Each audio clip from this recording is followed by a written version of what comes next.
this timeline, I've used BCC Velocity Remap to slow down this mountain biker right there, and then he resumes his normal speed. So the Velocity Remap filter is different from the Optical Flow filter in a couple of ways. If I go into a new timeline, it'll be easier to show you while I recreate the effect. So here's the source footage playing at regular speed. Unlike the previous footage, this was shot at 24 frames a second with a regular shutter speed, so you can see all the motion blur in this shot. Those two things make this a less than ideal candidate for optical flow to begin with, but also the fact that the camera angle is constantly changing and the foreground and background are both moving in different directions. Creating new frames in between all these spots would not look good. So that's why I'm going to use Velocity Remap instead. Velocity Remap doesn't create new frames, it just uses frame blending, which means it's a lot faster than optical flow. For example, if I set this velocity to 30, notice how quickly I can just scrub the timeline and get a nice update here. This is another filter that you can apply to a filler track above your timeline. So let's show you how to do that again.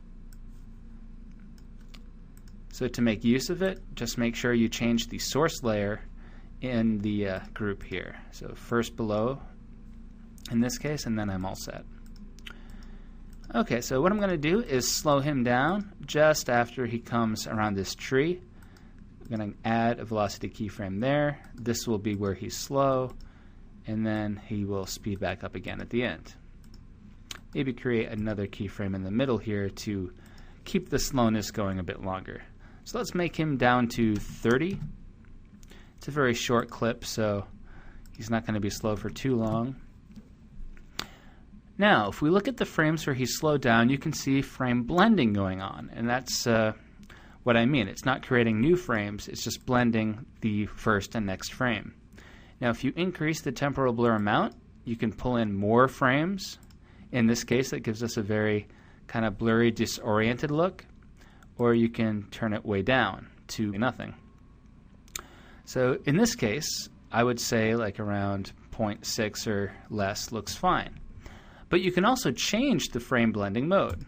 So here, let's say I want to go fast opaque. This gives equal weight to the incoming outgoing frame, doing a cross dissolve on each one.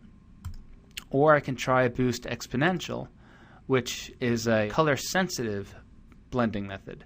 In this particular clip, boost exponential gives me a less than desirable result. Equal power positive works well on clips that have a lot of dark in them. Boost power negative is good for lighter clips. This particular clip I think looks better with boost power negative. There's not a lot I have to do other than make that change. If I scrub through, I can see how it looks. Another option in this filter is the graph mode, and the graph basically just shows you the speed over time. So this shows you that the speed is going along at 100% there, then it slows down a bit here, the blue line is where I'm currently parked, and then it speeds up again towards the end. So if you want a visual representation of how your speed is changing, this is the graph mode for that. Don't need it right now, and that's all there was to it. So those are some of the speed change or time change effects available to you in Boris Continuum Complete. Now if you have more questions, each filter does come with a very useful help file which illustrates all the parameters and how they should be used. And you can also check online for more help at boriseffects.com.